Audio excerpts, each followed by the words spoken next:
Hello friends, आज मैं बनाम रसमलाई। बहुत गरम परिছে और ठंडा ठंडा रसमलाई खार मजाई बेलेग। इयार मैं गाखिर 1 लिटार लैसो। इतना आरम्भ करूँ। प्रथमते मैं गैसत गाखिरखिनि बहाई दिसो और इया मैं आमूলৰ गाखिर लैसो। आपनालोকৰ घरत যদি ভাল गाखिर আছে, पियर गाखिर, সেই गाखिर ল'ব পাৰে। इतना मैं गाखिरखिनि उतलिবলৈ दिम। गाखिरखिनि आमार उतली आहिছে, সম্পূৰ্ণ উতলি আহিছে। এতিয়া আমি গ্যাস বন্ধ কৰি দিম। খানা বনোৱাৰ কাৰণে মই ইয়া হোৱাইট ভিনেগাৰ লৈছোঁ। 3 চামুচ এই চামুচেৰে মই ভিনেগাৰ দিছোঁ আৰু ইয়াতে অলপ মই পানী দিম। এতিয়া মই অলপ অলপকৈ ইয়া ভিনেগাৰ ঢালি যাই থাকিম আৰু লৰাই থাকিম এনেকুৱাকৈ।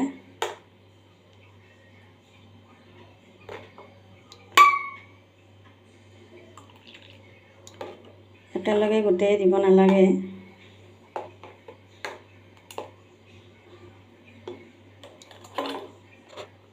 এয়া দেখিছেনে, গাখীৰ ফাটি আহিছে, চানা হৈ আছে। আৰু দিম মই ভিনেগাৰ, এয়া অলপ দি দিছোঁ। সম্পূৰ্ণ ফাটি যোৱা নাই গাখীৰখিনি, গতিকে আৰু অলপ মই 1 চামুচ দিছোঁ ভিনেগাৰ।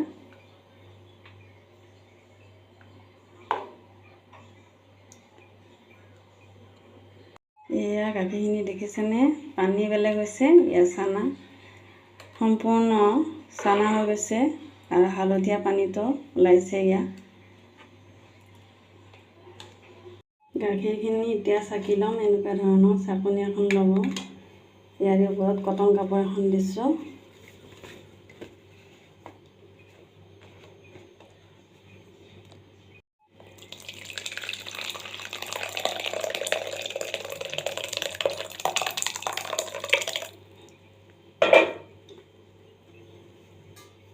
এনেকুৱাকৈ পানীটো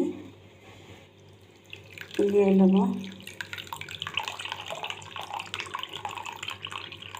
দেখিছেনে, ধুনীয়া চানা হৈছে। আৰু ইয়াতে মই চাফা পানী ঢালি দিছোঁ যাতে ভিনেগাৰৰ টেঙা সোৱাদটো গুচি যায়।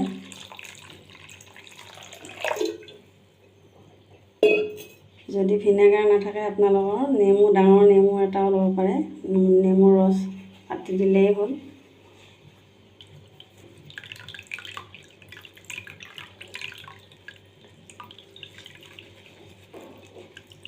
এনেকুৱা ধৰণে পানীটো আতি ল'ব। এনেকুৱাকৈ পানীখিনি আতি ল'ব। বেছি শুকান কৰিব নালাগে, পানীখিনি থাকিব নালাগে।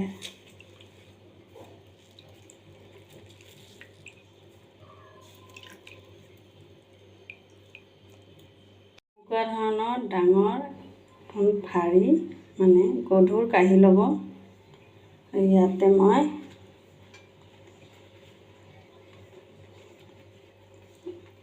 চানাখিনি লৈ লওঁ। এনেকুৱা প্ৰচেছত আপোনালোকে ৰসগোল্লাও বনাব পাৰে আৰু এনেকুৱা প্ৰচেছত আপোনালোকে চানাখিনি এনেকৈ ফটাই লৈ পনীৰো বনাব পাৰে। খালি চেপ দি দিলে হ'ল। এনেকুৱা ভাৰী এখন ওপৰত ৰাখি পনীৰ চেপ এটা কৰি লৈ এটা চেপ দিলে কাটিলেই হ'ল। এতিয়া মই এইখিনিত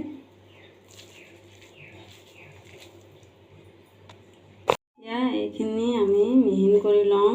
এয়া হাতৰ তলুৱা দেখিছেনে, এইখিনিৰে আমি এনেকুৱাকৈ মিহিন কৰি ল'ম।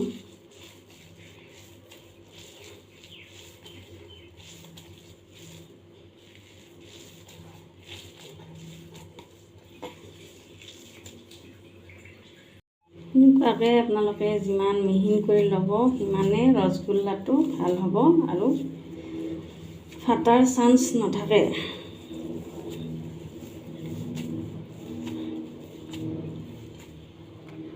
আধা চামুচ মই কৰ্ণফ্ল'ৰ দিছোঁ।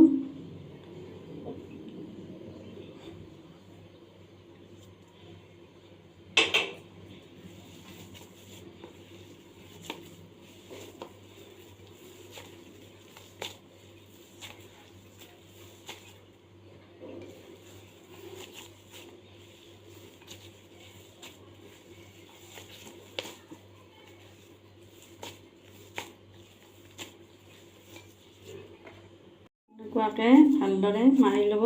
দেখিছেনে?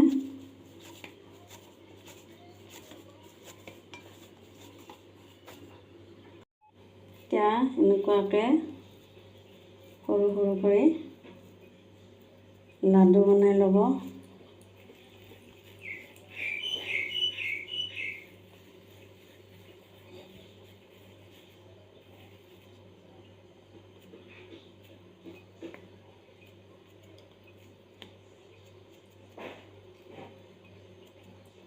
এনেকুৱাকৈ চেপ এটা কৰি ল'ব।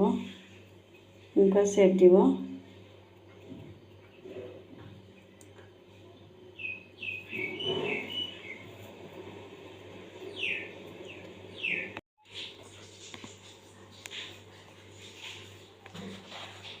গোটেইখিনি মই এনেকুৱা ধৰণৰ চেপ দি বনাই ল'লোঁ।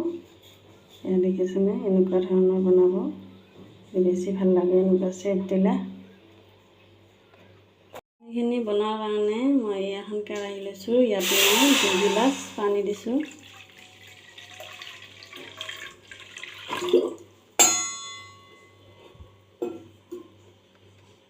মই চেনি আধা বাটি দিছোঁ। এইখিনি ভালদৰে উতলিবলৈ দিম। চেনিখিনি গলালৈকে আমি উতলিবলৈ দিম। এইখিনি ভালদৰে এনেকুৱা ধৰণৰ উতল আহিলে, এনেকুৱা চেনিখিনিও মিহলি হৈ গৈছে আৰু ধুনীয়াকৈ উতল আহি আছে। ইয়াতে মই এটা এটাকৈ দি দিম।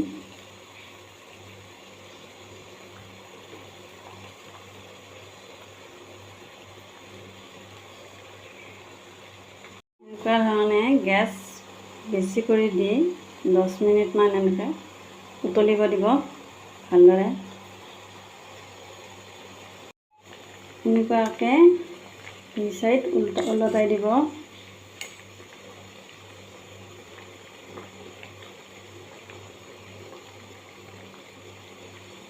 এতিয়া গেছৰ জুই একদম কমাই দিছোঁ আৰু এখন ঢাকনি মাৰি দিম।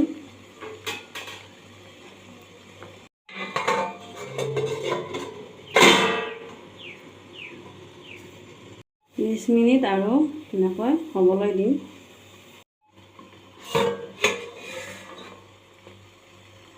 ঢাকনি গুচাই চাইছোঁ, আগতকৈ বহুত ফুলিছে। ফ্ৰেণ্ডছ, কি ধুনীয়া হৈছে চাওক।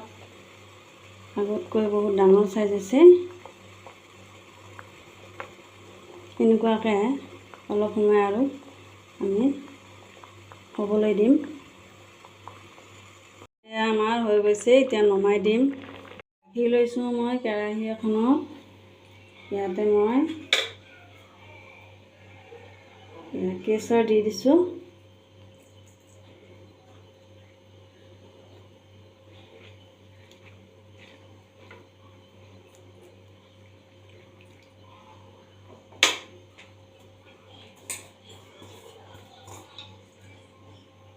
ফ্ৰুটছ দি দিছোঁ মই, কাজু আৰু পেষ্টা।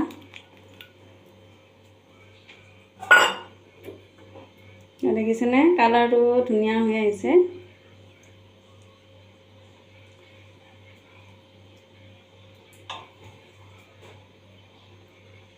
ইলাচি দি দিছোঁ মই 2টা কুটি পেলাই।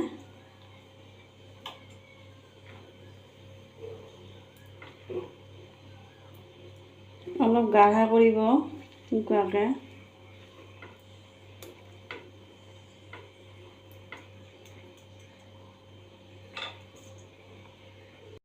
ইয়াতে কালাৰ ব্যৱহাৰ কৰিব পাৰে, হালধীয়া কালাৰ। এয়া মই ঘৰতে বনাইছোঁ, এয়া কালাৰ ইউজ কৰিছোঁ।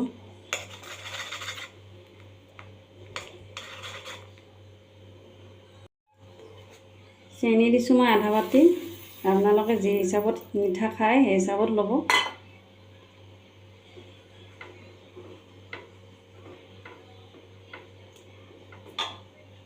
আমাৰ এই চাটনিখিনি হৈ গ'ল।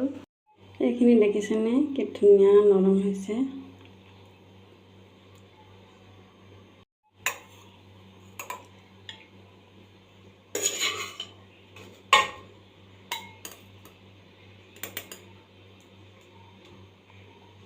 এইকেইটা দি দিলোঁ। ইয়াৰে ওপৰত এনেকুৱাকৈ দি দিছোঁ। এইখিনি কিন্তু অলপ গৰম থাকিব লাগিব, নহ'লে ঠাণ্ডা হ'লে ভাল নহয়। এইখিনি দি দিলোঁ মই। এয়া দেখিছেনে কি ধুনীয়া হৈছে। এয়া মই এতিয়া এনে নৰ্মেল হেৰিত ৰাখিম, ফ্ৰিজত নাৰাখোঁ। 3 ঘণ্টা 4 ঘণ্টা ৰাখি দিম। 3 ঘণ্টা থৈ দিয়াৰ পিছত এয়া দেখিছেনে কি ধুনীয়া ৰসমলাই আমাৰ তৈয়াৰ হৈছে। স্পঞ্জি ৰসেৰে ভৰা ৰসমলাই দেখিছেনে কি ধুনীয়া নৰম আৰু গোন্ধও খুব ধুনীয়া হৈছে। এনেকুৱাকৈ বনাই খাওক আপোনালোকে ঘৰতে, বহুত সোৱাদ লাগে। আৰু এয়া ফ্ৰিজত দি ঠাণ্ডা কৰি খাব আৰু বেছি ভাল লাগে, সোৱাদ লাগে। বাতিত উলিয়াই দেখাইছোঁ আপোনালোকক। বেছি সময় ৰাখিব পাৰে আপোনালোকে, 4-5 ঘণ্টা ৰাখিব পাৰে। চাওক ধুনীয়া ৰসমলাই তৈয়াৰ হৈছে। এটা মই কাটি দেখুৱাইছোঁ। চাওক কি নৰম, কি ৰস ভৰা। সেয়া দেখিছেনে? এনেকুৱা ধৰণে বনাই খাওক, বহুত সোৱাদ লাগে। এটা কাটি দেখুৱাইছোঁ।